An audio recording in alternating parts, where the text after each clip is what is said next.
আসসালামু আলাইকুম ওয়া রাহমাতুল্লাহি ওয়া বারাকাতু।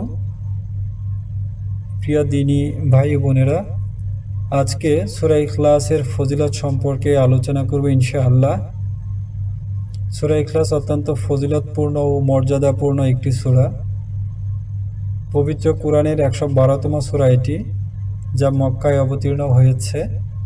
এই সূরাতে আল্লাহ তাআলার অস্তিত্ব ও সত্তার সবচেয়ে সুন্দর ব্যাখ্যা রয়েছে।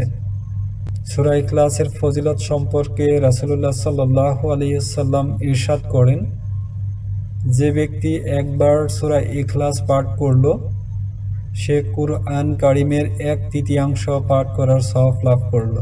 যে ব্যক্তি সূরা ইখলাস 10 বার পাঠ করল, আল্লাহ তাআলা নিজ কুদরতি হাতে জান্নাতে তার জন্য বিশেষ মর্যাদাশীল মহল তৈরি করবে।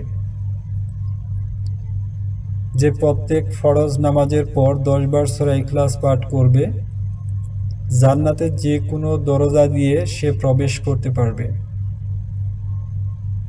যে ব্যক্তি অধিক পাঠ করবে, আল্লাহ তাআলা তার জন্য জান্নাত ওয়াজিব করে দেবেন।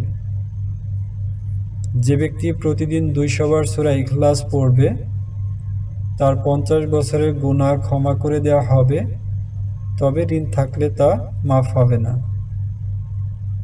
যে ব্যক্তি সকাল বিকাল সূরা ইখলাস, সূরা ফালাক ও সূরা নাস পাঠ করবে, তাকে সকল বিপদ আপদ বালা মুসিবত থেকে বাঁচিয়ে রাখার জন্য তা যথেষ্ট হয়।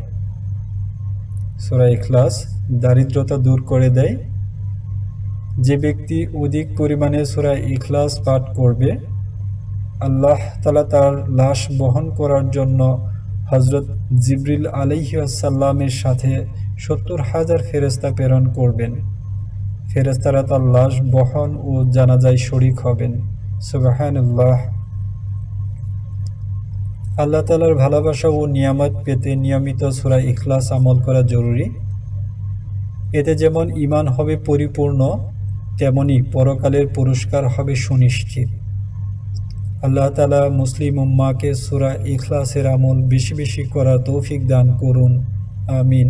আসসালামু আলাইকুম ওয়া রাহমাতুল্লাহি ওয়া বারাকাতুহু।